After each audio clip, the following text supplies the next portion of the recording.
अच्युतं केशवं कृष्णदामोदरं रामनारायणं जानकीवल्लभं रामनारायणं जानकीवल्लभम। जय श्री राम। आज की वीडियो में हम पौष मास महात्म्य का कथा अध्याय 22 आपके सामने प्रस्तुत करने जा रहे हैं। उम्मीद करती हूँ कथा का पूरा फल लेने के लिए आप कथा को शुरू से लेकर अंत तक जरूर श्रवण करेंगे। जय श्री राम। जिनकी भक्ति का लवलेश देखकर मुनिगण मिथिलेश्वर जनक जी प्रेम में मगन हो गए और भरत जी की महिमा तुलसीदास जी कैसे कहे। उनकी भक्ति और सुंदर भाव से कवि के हृदय में सुबुद्धि हुलस रही है, विकसित हो रही है, परंतु वे बुद्धि अपने को छोटी और भरत जी की महिमा को बड़ी जानकर कवि पर परंपरा की मर्यादा को मानकर सकुचा गई। उसकी गुणों की रुचि तो बहुत है पर उन्हें कह नहीं सकती। बुद्धि की गति बालक के वचनों की तरह हो गई। भरत जी का निर्मल यश निर्मल चंद्रमा है और कवि की सुबुद्धि चकोरी है, जो भक्तों के हृदय रूपी निर्मल आकाश में उस चंद्रमा को उदित देखकर उसकी ओर टकटकी लगाए देखती ही रह गई। भरत जी के स्वभाव का वर्णन वेदों के लिए भी सुगम नहीं, अत मेरी तुच्छ बुद्धि की चंचलता को कवि लोग क्षमा करें। भरत जी के सद्भाव को कहते सुनते कौन मनुष्य श्री सीताराम जी के चरणों में अनुरक्त ना हो जाएगा। भरत जी का स्मरण करने से जिसको श्री राम जी का प्रेम सुलभ ना हुआ, उसके समान वाम और कौन होगा। दयालु और सुजान श्री राम जी ने सभी की दशा देखकर और भक्त भरत जी के हृदय की स्थिति जानकर धर्म धुरंधर धीर नीति में चतुर सत्य स्नेह शील और सुख के समुद्र नीति और प्रीति के पालन करने वाले श्री रघुनाथ जी देश काल अवसर और समाज को देखकर तदनुसार ऐसे वचन बोले जो मानो वाणी के सर्वस्व ही थे, परिणाम में हितकारी थे और सुनने में चंद्रमा के रस अमृत सरीखे थे। उन्होंने कहा, हे तात भरत, तुम धर्म के धुरी को धारण करने वाले हो, लोक और वेद दोनों के जानने वाले और प्रेम में प्रवीण हो। हे तात, कर्म से वचन से और मन से निर्मल तुम्हारे समान तुम ही हो। गुरुजनों के समाज में और ऐसे कुसमय में छोटे भाई के गुण किस तरह कहे जा सकते हैं। हे तात, तुम सूर्य कुल की रीति को सत्य प्रतिज्ञ पिताजी की कीर्ति और प्रीति को समय समाज और गुरुजनों की लज्जा मर्यादा को तथा उदासीन मित्र और शत्रु सबके मन की बात को जानते हो। तुमको सबके कर्मों कर्तव्यों का और अपने तथा मेरे परम हितकारी धर्म का पता है। यद्यपि मुझे तुम्हारा सब प्रकार से भरोसा है, तथापि मैं समय के अनुसार कुछ कहता हूँ। हे तात, पिताजी के बिना हमारी बात केवल गुरुवंश की कृपा ने ही संभाल रखी है, नहीं तो हमारे समेत प्रजा कुटुंब परिवार सभी बर्बाद हो जाते। यदि बिना समय के सूर्य अस्त हो जाए तो कहो जगत में किसको क्लेश नहीं होगा। हे तात, उसी प्रकार का उत्पात विधाता ने ये किया है, पर मुनि महाराज ने तथा मिथिलेश्वर ने सबको बचा लिया। राज्य का सब कार्य लज्जा प्रतिष्ठा धर्म पृथ्वी धन घर इन सभी का पालन गुरु जी का प्रभाव सामर्थ्य करेगा और परिणाम शुभ होगा। गुरु जी का प्रसाद ही घर में और वन में समाज सहित तुम्हारा और हमारा रक्षक है। माता पिता गुरु और स्वामी की आज्ञा का पालन समस्त धन रूपी पृथ्वी को धारण करने वाले शेष जी के समान है। हे तात, तुम वही करो और मुझसे भी कराओ तथा सूर्य कुल के रक्षक बनो। साधक के लिए ये एक ही संपूर्ण सिद्धियों की देने वाली कीर्तिमयी सदगतिमयी और ऐश्वर्यमयी त्रिवेणी है। इसे विचार कर भारी संकट सहकर भी प्रजा और परिवार को सुखी करो। हे भाई, मेरी विपत्ति सभी ने बांट ली है, परंतु तुमको तो अवधि 14 वर्ष तक बड़ी कठिनाई है। तुमको कोमल जानकर ही मैं कठोर कह रहा हूँ। हे तात, बुरे समय में मेरे लिए ये कोई अनुचित बात नहीं है। कुअवसर में श्रेष्ठ भाई भी सहायक होते हैं। वज्र के घात भी हाथ से ही रोके जाते हैं। सेवक हाथ पैर और नेत्रों के समान और स्वामी मुख के समान होते हैं। तुलसीदास जी कहते हैं कि सेवक स्वामी की ऐसी प्रीति की रीति सुनकर सुकवि उसकी सराहना करते हैं। श्री रघुनाथ जी की वाणी सुनकर जो मानो प्रेम रूपी समुद्र के मंथन से निकले हुए अमृत में सनी हुई थी। सारा समाज शिथिल हो गया, सबको प्रेम समाधि लग गई। ये दशा देखकर सरस्वती ने चुप साध ली। भरत जी को परम संतोष हुआ। स्वामी के सम्मुख अनुकूल होते ही उनके दुख और दोषों ने मुंह मोड़ लिए। उनका मुख प्रसन्न हो गया और मन का विषाद मिट गया, मानो गूंगे पर सरस्वती जी की कृपा हो गई हो। उन्होंने फिर प्रेम पूर्वक प्रणाम किया और कर कमलों को जोड़कर वे बोले, हे नाथ, मुझे आपके साथ जाने का सुख प्राप्त हो गया और मैंने जगत में जन्म लेने का लाभ भी पा लिया। हे कृपालु, अब जैसी आज्ञा हो उसी को मैं सर पर धरकर आदर पूर्वक करूं। परंतु देव, आप मुझे वे अवलंबन कोई सहारा दे जिसकी सेवा कर मैं अवधि का पार पा जाऊं। हे देव, हे स्वामी, आपके अभिषेक के लिए गुरु जी की आज्ञा पाकर मैं सब तीर्थों का जल लेते आता हूँ। उसके लिए क्या आज्ञा होती है? मेरे मन में एक और बड़ा मनोरथ है जो भय और संकोच के कारण कहा नहीं जाता। श्री रामचंद्र जी ने कहा, हे भाई कहो। तब प्रभु की आज्ञा पाकर भरत जी स्नेहपूर्ण सुंदर वाणी बोले, आज्ञा हो तो चित्रकूट के पवित्र स्थान, तीर्थवन, पशु पक्षी, तालाब, नदी, झरने और पर्वतों के समूह तथा विशेषकर प्रभु आपके चरण चिन्हों से अंकित भूमि को देखाऊं। श्री रघुनाथ जी बोले, अवश्य ही अत्रि ऋषि की आज्ञा को सर पर धारण करो और निर्भय होकर वन में विचरो। हे भाई, अत्रि मुनि के प्रसाद से वन मंगलों को देने वाला परम पवित्र और अत्यंत सुंदर है और ऋषियों के प्रमुख अत्रि जी जहाँ आज्ञा दे वही लाया हुआ तीर्थों का जल स्थापित कर देना। प्रभु के वचन सुनकर भरत जी ने सुख पाया और आनंदित होकर मुनि अत्रि जी की चरण कमलों में सर नवाया।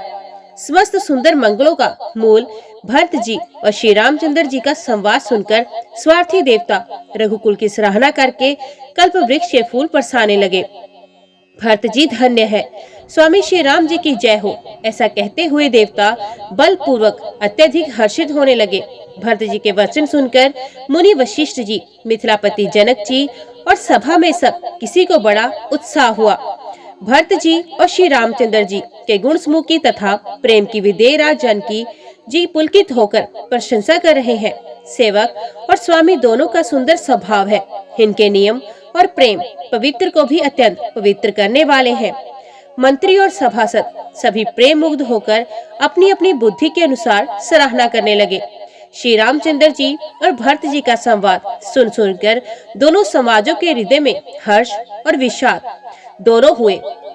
श्री रामचंद्र जी की माता कौशल्या जी ने दुख और सुख को समान जानकर श्री राम जी के गुण कहकर दूसरी रानियों को धैर्य बंधाया।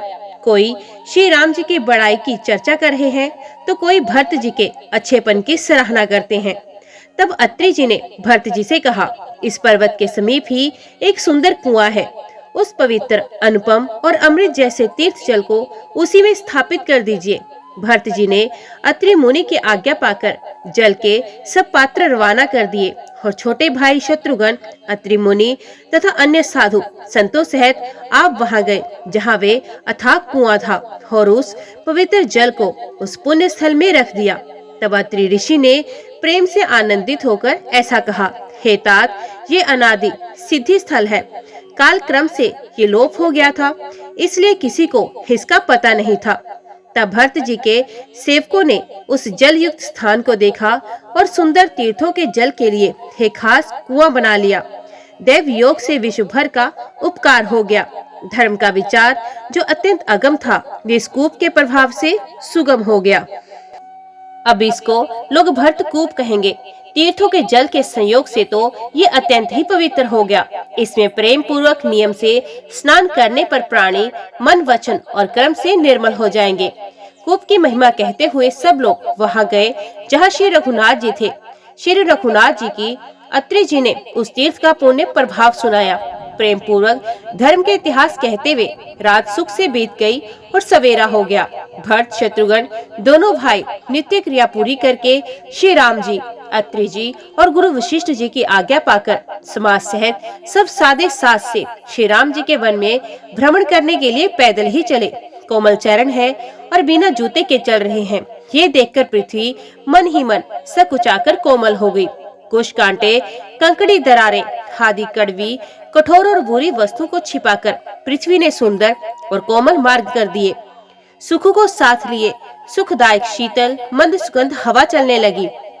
रास्ते में देवता फूल बरसात कर, बादल छाया कर कर, वृक्ष फूल फल कर, तृण अपनी कोमलता से, मृग पशु देखकर और पक्षी सुंदर वाणी बोलकर सभी भरत जी को श्री रामचंद्र जी के प्यारे जानकर उनकी सेवा करने लगे।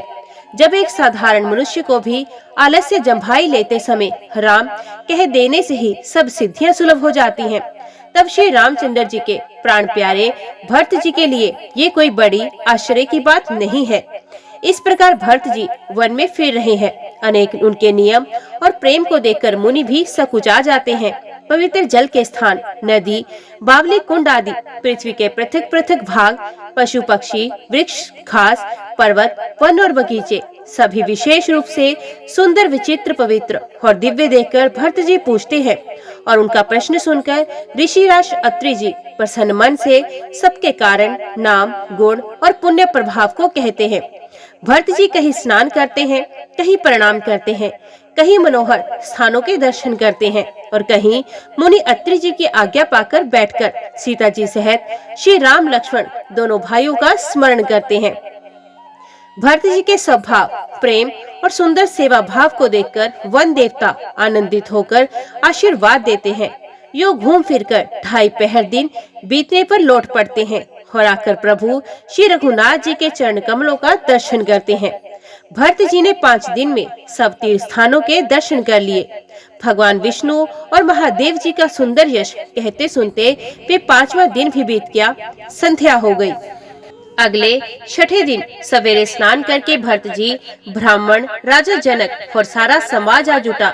आज सबको विदा करने के लिए अच्छा दिन है, ये मन में जानकर भी कृपालु श्री राम जी कहने में सकुचा रहे हैं। श्री रामचंद्र जी ने गुरु वशिष्ठ जी, राजा जनक जी, भरत जी और सारी सभा की ओर देखा, किंतु फिर सकुचाकर दृष्टि फेरकर वे पृथ्वी की ओर ताकने लगे। सभा उनके शील की सराहना करके सोचती है कि श्री रामचंद्र जी के समान संकोची स्वामी कहीं नहीं है। सुजान भरत जी श्री रामचंद्र जी का रुख देखकर प्रेम पूर्वक उठकर विशेष रूप से धीरज धारण कर दंडवत करके हाथ जोड़कर कहने लगे, हे नाथ, आपने मेरी सभी रुचियां रखी, मेरे लिए सब लोगों ने संताप सहा और आपने भी बहुत प्रकार से दुख पाया। अब स्वामी मुझे आज्ञा दे, मैं जाकर 14 वर्ष तक अवध का सेवन करूं। हे दीन दयालु, जिस उपाय से ये दास फिर चरणों का दर्शन करे, हे कौशलाधीश, हे कृपालु, अवधि भर के लिए मुझे वही शिक्षा दीजिए। हे गोसाई, आपके प्रेम और संबंध से अवधपुरवासी, कुटुंबी और प्रजा सभी पवित्र रस आनंद से युक्त हैं। आपके लिए जन्म मरण के दुख की ज्वाला में जलना भी अच्छा है। प्रभु, आपके बिना परम पद का लाभ भी व्यर्थ है। हे स्वामी, आप सुजान है, सभी के हृदय की और मुझ सेवक के मन की रुचि, लालसा और रहनी जानकर हे प्राणपाल, आप सब किसी का पालन करेंगे। हे देव, दोनों तरफ को और अंत तक निभाएंगे। मुझे सब प्रकार से ऐसा बहुत बड़ा भरोसा है, विचार करने पर तिनके के बराबर जरा सा भी सोच नहीं रह जाता। मेरी दीनता और स्वामी का स्नेह दोनों ने मिलकर मुझे जबरदस्ती ढीठ बना दिया। हे स्वामी, इस बड़े दोष को दूर करके संकोच त्याग कर मुझे सेवक को शिक्षा दीजिए। दूध और जल को अलग अलग करने में हंसनी की सी गति वाली भरत जी की विनती सुनकर उसकी सभी ने प्रशंसा की। दीन बंधु और परम चतुर श्री राम जी भाई भरत जी के दीन और शल रहत वचन सुनकर देश काल और अवसर के अनुकूल वचन बोले। हे तात, तुम्हारी, मेरी, परिवार की, घर की और वन की सारी चिंता गुरु वशिष्ठ जी और महाराज जनक जी को है। हमारे सर पर जब गुरु जी, मुनि विश्वामित्र जी और मिथिलापति जनक जी हैं, तब हमें और तुम्हें स्वप्न में भी कलेश नहीं है। मेरा और तुम्हारा तो परम पुरुषार्थ, स्वार्थ, सुयश, धर्म और परमार्थ इसी में है कि हम दोनों भाई पिताजी की आज्ञा का पालन करें। राजा की भलाई से ही लोक और वेद दोनों में भला है। गुरु, पिता, माता और स्वामी की शिक्षा का पालन करने से कुमार्ग पर भी चलने से पैर गड्ढे में नहीं पड़ता। ऐसा विचार कर सब सोच छोड़कर अवध जाकर अवधि भर उसका पालन करो। देश, खजाना, कुटुंब, परिवार आदि सबकी जिम्मेदारी तो गुरु जी के चरण रज पर है। तुम तो मुनि, वशिष्ठ जी माताओं और मंत्रियों की शिक्षा मानकर तदनुसार पृथ्वी, प्रजा, राजधानी का पालन रक्षा करते रहना। तुलसीदास जी कहते हैं, श्री राम जी ने कहा, मुखिया मुख के समान होना चाहिए, जो खाने पीने के तो एक अकेला है, परंतु विवेक पूर्वक सब अंगों का पालन पोषण करता है। राजधर्म का सर्वस्व ही इतना है, जैसे मन के भीतर मनोरथ छिपा रहता है। श्री रघुनाथ जी ने भाई भरत को बहुत प्रकार से समझाया, परंतु कोई अवलंबन पाए बिना उनके मन में संतोष ना हुआ, ना ही शांति। इधर तो भरत जी का शील प्रेम और उधर गुरुजनों, मंत्रियों तथा समाज की उपस्थिति वे देखकर श्री रघुनाथ जी संकोच तथा स्नेह के विशेष वशीभूत हो गए। आखिर भरत जी के प्रेमवश प्रभु श्री रामचंद्र जी ने कृपा कर खड़ाऊ दे दी और भरत जी ने उन्हें आदर पूर्वक सर पर धारण किया। करुणा निधान श्री रामचंद्र जी के दोनों खड़ाऊ प्रजा के प्राणी की रक्षा के लिए मानो दो पहरेदार हैं। भरत जी के प्रेम रूपी रतन के लिए मानो डिब्बा है और जीव के साधन के लिए मानो राम नाम के दो अक्षर है। रघुकुल की रक्षा के लिए दो किवाड़ है। कुशल श्रेष्ठ कर्म करने के लिए दो हाथ की भांति सहायक हैं और सेवा रूपी श्रेष्ठ धर्म के सुझाने के लिए निर्मल नेत्र हैं। भरत जी सलम्बा के बिल जाने से परम आनंदित हुए। उन्हें ऐसा ही सुख हुआ जैसे श्री सीताराम जी के रहने से होता। भरत जी ने प्रणाम करके विदा मांगी। तब श्री रामचंद्र जी ने उन्हें हृदय से लगा लिया। इधर कुटिल इंद्र ने बुरा मौका पाकर लोगों का उच्चाटन कर दिया। वे कुचाल भी सबके लिए हितकर हो गई। अवधि की अशोक आशा के समान ही वे जीवन के लिए संजीवनी हो गई। नहीं तो लक्ष्मण जी, सीता जी और श्री रामचंद्र जी के वियोग रूपी बुरे रोग से सब लोग घबराकर मर ही जाते। श्री राम जी की कृपा ने सारी उलझन सुधार दी। देवताओं की सेना जो लूटने आई थी, वही गुणदायक, हितकारी और रक्षक बन गई। श्री राम जी भुजाओं में भरकर भाई भरत जी से मिल रहे हैं। श्री राम जी के प्रेम का वे रस आनंद कहते नहीं बनता। तन, मन और वचन तीनों में प्रेम उमड़ पड़ा। धीरज की धुरी को धारण करने वाले श्री रघुनाथ जी ने भी धीरज त्याग दिया। वे कमल सदृश नेत्रों से प्रेम अश्रुओं का जल बहाने लगे। उनकी ये दशा देखकर देवताओं की सभा समाज दुखी हो गया। मुनिगण, गुरु वशिष्ठ जी और जनक जी सरीखे धीर धुरंधर, जो अपने मनों की ज्ञान रूपी अग्नि में सोने के समान कस चुके थे, जिनको ब्रह्मा जी ने निर्लेप ही रचा और जो जगत रूपी जल में कमल के पत्ते की तरह पैदा हुए, वे भी श्री राम जी और भरत जी के उपमा रहित अपार प्रेम को देखकर वैराग्य और विवेक सहित तन, मन, वचन से उस प्रेम में मगन हो गए। जहाँ जनक जी, गुरु वशिष्ठ जी की बुद्धि की गति कुंठित हो गई, उस दिव्य प्रेम को प्राकृतिक लौकिक कहने में बड़ा दोष है। श्री रामचंद्र जी और भरत जी के वियोग का वर्णन करते सुनकर लोग कवि को कठोर हृदय समझेंगे। वे संकोच रस अकथनीय है। अतएव कवि की सुंदर वाणी उस समय उसके प्रेम को स्मरण करके सकुचा गई। भरत जी को भेंट कर श्री रघुनाथ जी के उनको समझाया, फिर हर्षित होकर शत्रुघ्न जी को हृदय से लगा लिया। सेवक और मंत्री भरत जी का रुख पाकर सब अपने अपने काम में जा लगे। ये सुनकर दोनों समाज में दारुण दुख सा छा गया। वे चलने की तैयारियां करने लगे। प्रभु के चरण कमलों की वंदना करके तथा श्री राम जी की आज्ञा को सर पर रखकर भरत शत्रुघ्न दोनों भाई चले। मुनि, तपस्वी और वन देवता सबका बार बार सम्मान करके उनकी विनती की। फिर लक्ष्मण जी को क्रमश भेंट कर तथा प्रणाम करके और सीता जी के चरणों की धूलि को सर पर धारण करके समस्त मंगलों के मूल आशीर्वाद सुनकर ये प्रेम सहित चले।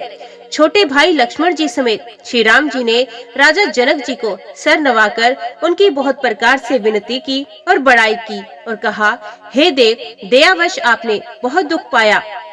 आप समाज सहित वन में आए, अब आशीर्वाद देके नगर को पधारिए। ये सुन राजा जनक जी ने धीरज धरकर गमन किया। फिर श्री सीताराम जी ने मुनि, ब्राह्मण और साधुओं को विष्णु और शिव के समान जानकर सम्मान करके उनको विदा किया।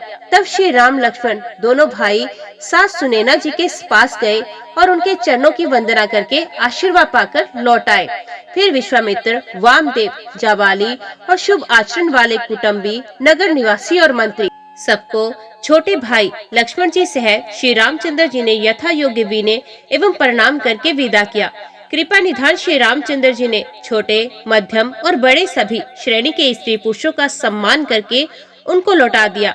भरत की माता कैकेयी के चरणों की वंदना करके प्रभु श्री रामचंद्र जी ने पवित्र निश्चल प्रेम के साथ उनसे मिल भेंट कर तथा उनके सारे संकोच और सोच को मिटाकर पालकी सजाकर उनको विदा किया। प्राण प्रिय पति श्री रामचंद्र जी के साथ पवित्र प्रेम करने वाली सीता जी नहर के कुटुंबियों से तथा माता पिता से मिलकर लौट आई। फिर प्रणाम करके सब सासुओं से गले लगकर मिली। उनके प्रेम का वर्णन करने के लिए कवि के हृदय में उत्साह नहीं होता। उनकी शिक्षा सुनकर और मनचाहा आशीर्वाद पाकर सीता जी सासुओं तथा माता पिता दोनों ओर की प्रीति में समाई बहुत देर तक निमग्न रही। तब श्री रघुनाथ जी ने सुंदर पालकियां मंगवाई और सब माताओं को आश्वासन देकर उन पर चढ़ाया। दोनों भाइयों ने माताओं से समान प्रेम से बार बार मिलजुल कर उनको पहुंचाया। भरत जी और राजा जनक जी के दलों ने घोड़े, हाथी और अनेकों तरह की सवारियां सजाकर प्रस्थान किया। सीता जी एवं लक्ष्मण जी सहित श्री रामचंद्र जी को हृदय में रखकर सब लोग बेसुध हुए चले जा रहे हैं। बैल, घोड़े, हाथी आदि पशु हृदय में हारे शिथिल हुए प्रवश मन मारे चले जा रहे हैं। गुरु वशिष्ठ जी और गुरु पत्नी अरुंधति जी के चरणों की वंदना करके सीता जी और लक्ष्मण जी सहित प्रभु श्री रामचंद्र जी हर्ष और विषाद के साथ लौटकर पर्णकुटी पर आए। फिर सम्मान करके निषाद राज को विदा किया। वे चला तो सही, किंतु उसके हृदय से वीरे का बड़ा भारी विषाद था। फिर श्री राम जी ने कौल, किरात, भील आदि वनवासी लोगों को लौटाया। वे सब जोहार जोहार कर वंदना कर करके लौट गए। प्रभु श्री रामचंद्र जी, सीता जी और लक्ष्मण जी बड़ की छाया में बैठकर प्रियजन और परिवार के वियोग से दुखी हो रहे हैं। भरत जी के स्नेह, स्वभाव और सुंदर वाणी को बखान करके वे प्रिय पत्नी सीता जी और छोटे भाई लक्ष्मण जी से कहने लगे। श्री रामचंद्र जी ने प्रेम के वश होकर भरत जी के वन, वचन, कर्म की प्रीति तथा विश्वास का अपने श्रीमुख से वर्णन किया।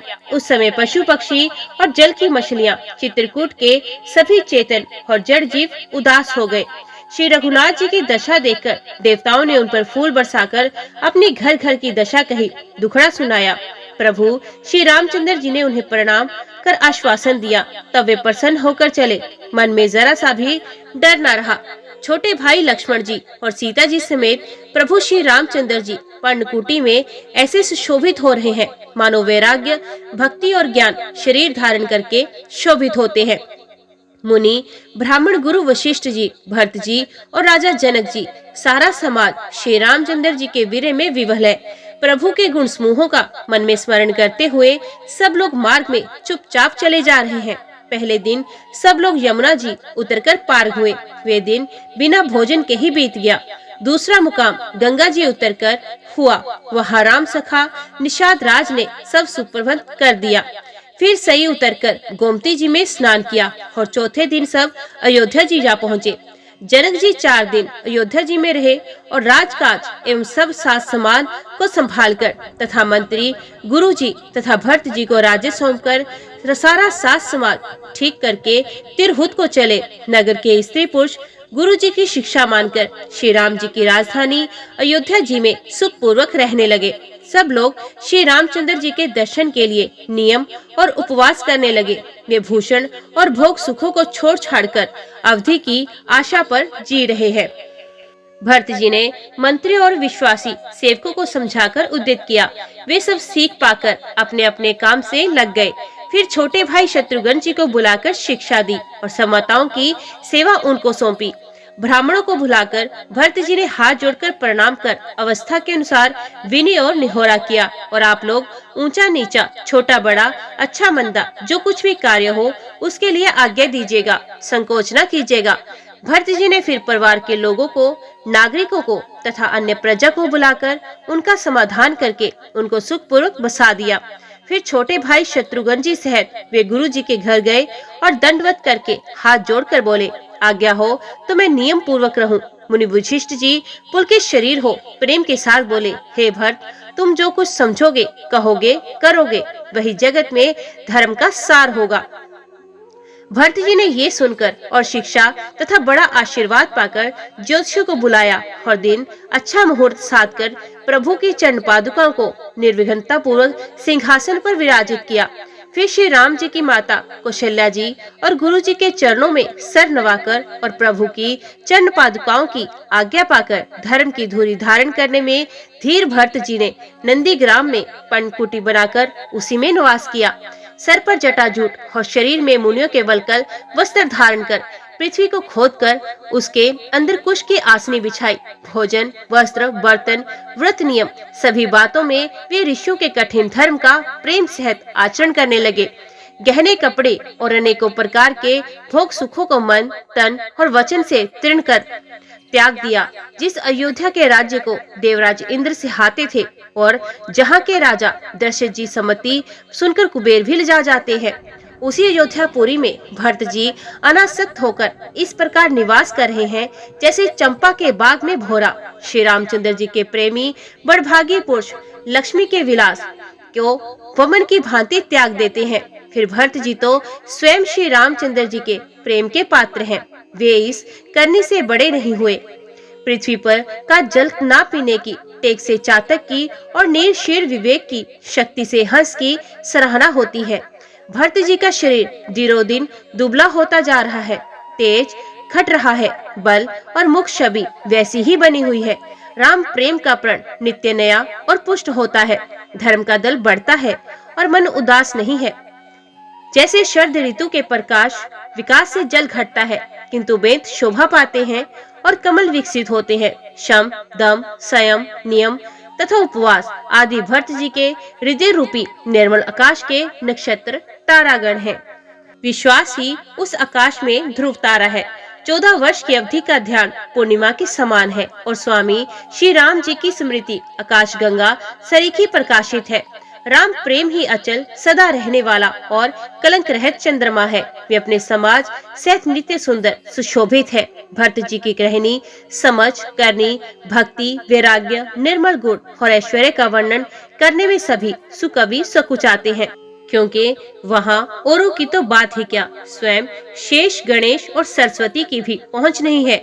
वे नित्य प्रति प्रभु की पादुकाओं का पूजन करते हैं। हृदय में प्रेम समाता नहीं। पादुकाओं से आज्ञा मांग मांग कर वे बहुत प्रकार से राजकाज करते हैं। शरीर पुलकित है, हृदय में श्री सीता राम जी हैं। जीव राम नाम जप रही है, नेत्रों में प्रेम का जल भरा है। लक्ष्मण जी, श्री राम जी और सीता जी तो वन में बसते हैं, परंतु भरत जी घर ही में रहकर तप के द्वारा शरीर को कस रहे हैं।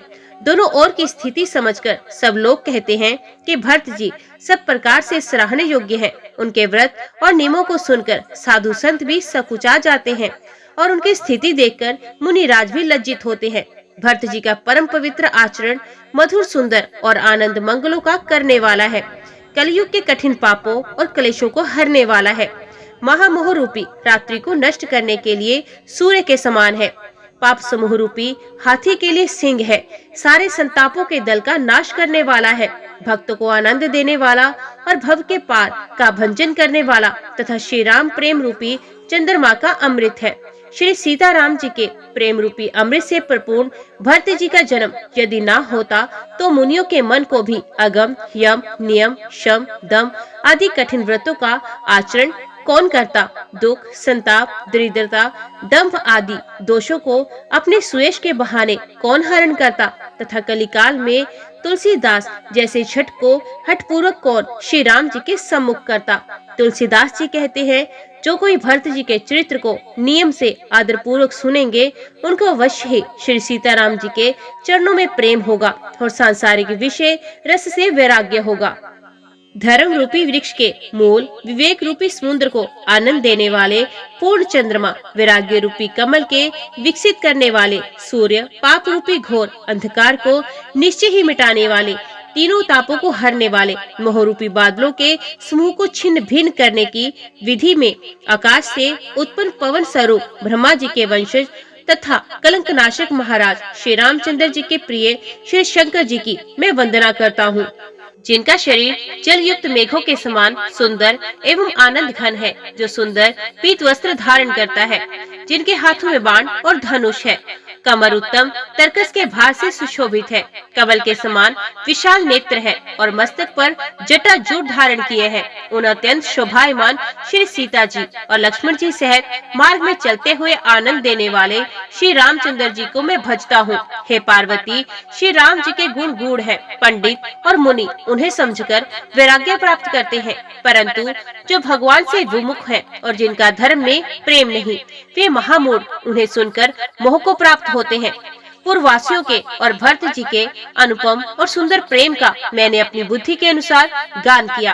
अब देवता, मनुष्य और मुनियों के मन को भाने वाले प्रभु श्री रामचंद्र जी के वे अत्यंत पवित्र चरित्र सुनो, जिन्हें वे वन में कर रहे हैं। एक बार सुंदर फूल चुनकर श्री राम जी ने अपने हाथों से भांति भांति के गहने बनाए और सुंदर स्फटिक शिला पर बैठे हुए प्रभु ने आदर के साथ वे गहने श्री सीता जी को पहनाए। देवराज इंद्र का मूर्ख पुत्र जयंत कोए का रूप धरकर श्री रघुनाथ जी का बल देखना चाहता था, जैसे महान मंदबुद्धि चींटी समुद्र का था पाना चाहती हो। वे मूढ़ मंदबुद्धि कारण से बना हुआ कुआ सीता जी के चरणों में चोंच मारकर भागा। जब रक्त बह चला तब श्री रघुनाथ जी ने जाना और धनुष पर सरकंडे का बाण संधान किया। श्री रघुनाथ जी जो अत्यंत ही कृपालु है और जिनका दिनों पर सदा प्रेम रहता है, उनसे भी उस अवगुणों के घर मूर्ख जयंत ने आकर छल किया।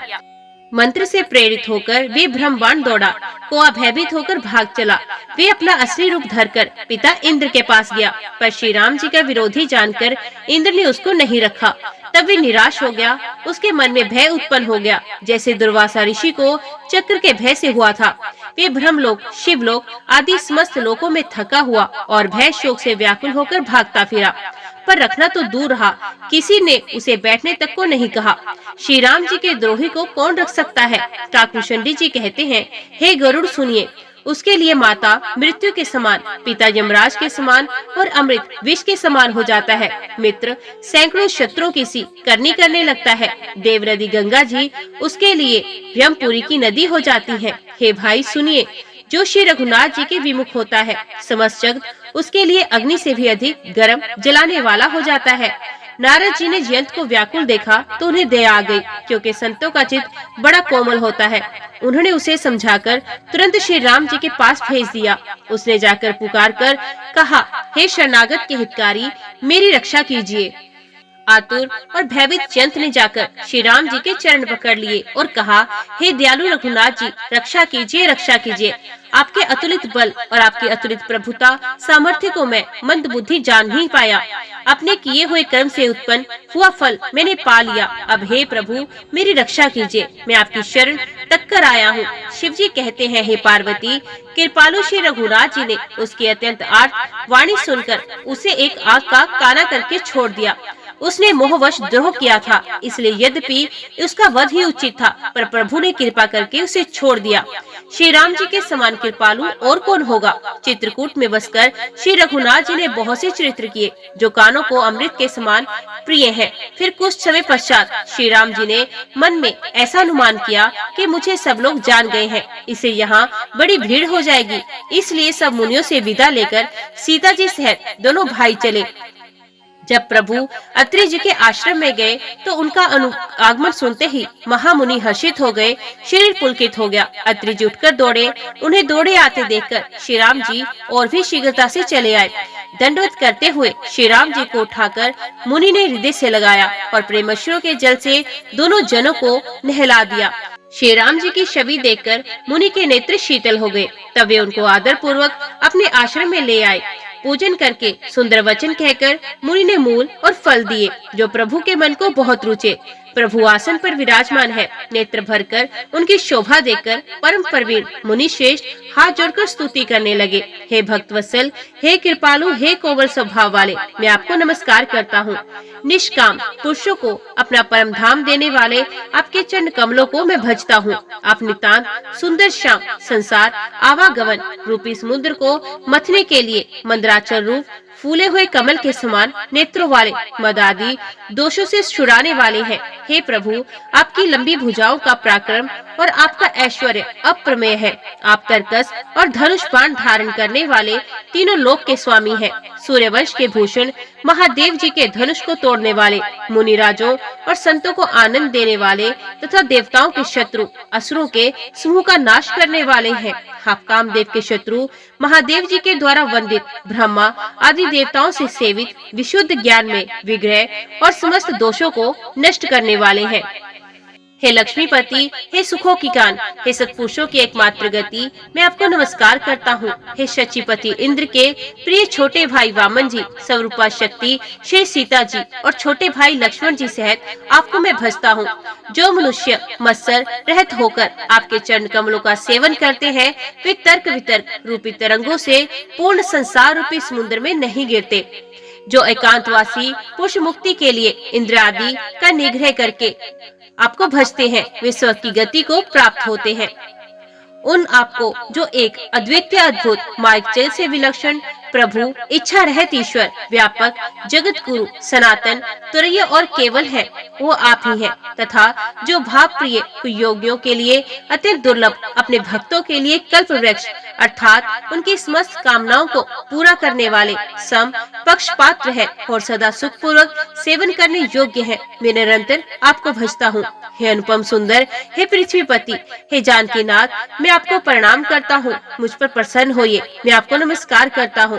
मुझे अपने चरण कमलों की भक्ति दीजिए।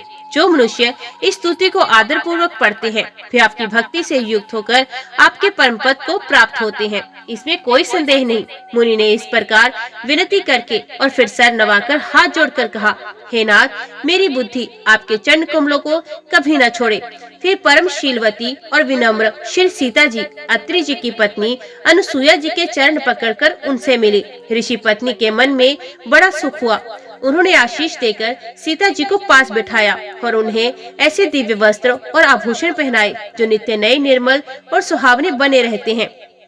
फिर ऋषि पत्नी उनके बहाने मधुर और कोमल वाणी से स्त्रियों के कुछ धर्म बखान कर कहने लगी, हे राजकुमारी सुनिए, माता पिता भाई सभी हित करने वाले हैं, परंतु ये सब एक सीमा तक ही सुख देते हैं।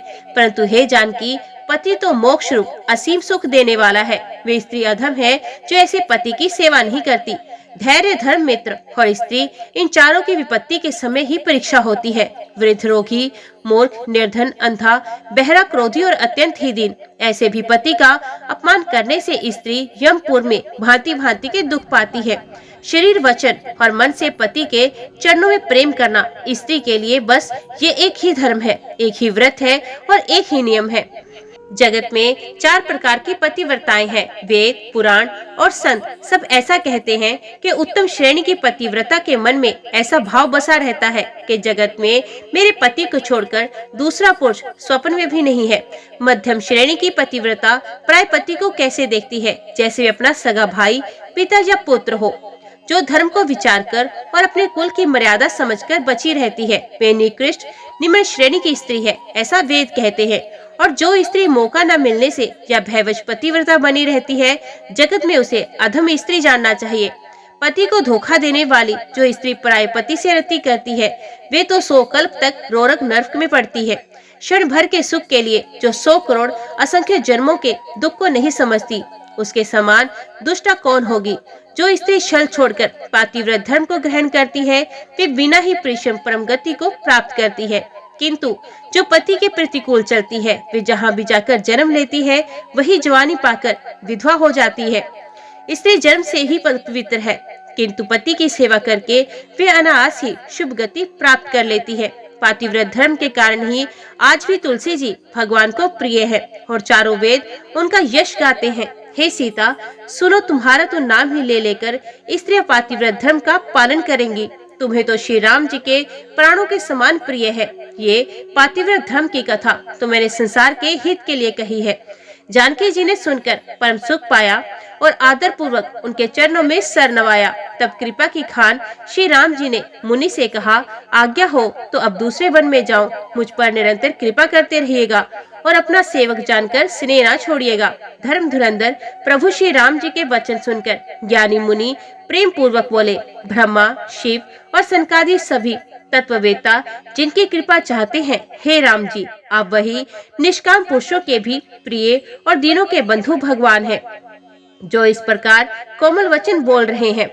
अब मैंने लक्ष्मी जी की चतुराई समझी, जिन्होंने सब देवताओं को छोड़कर आप ही को भजा, जिसके समान सब बातों में अत्यंत बड़ा और कोई नहीं। उसका शील भला ऐसे क्यों ना होगा।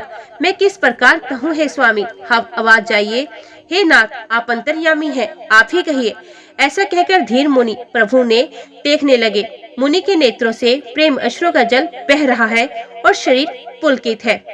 जय श्री राम। आज की वीडियो में इतना ही। उम्मीद करती हूँ वीडियो आपको पसंद आई होगी। वीडियो पसंद आई हो तो वीडियो को लाइक और चैनल को सब्सक्राइब जरूर कीजिएगा। जय श्री राम लिखकर कमेंट बॉक्स में अपनी हाजिरी और अपने सुझाव देना ना भूलिएगा। तो मिलते हैं अगले अध्याय अगली कथा के साथ। तब तक के लिए देखते व सुनते रहिए। जय मां कंजक, जय माता दी।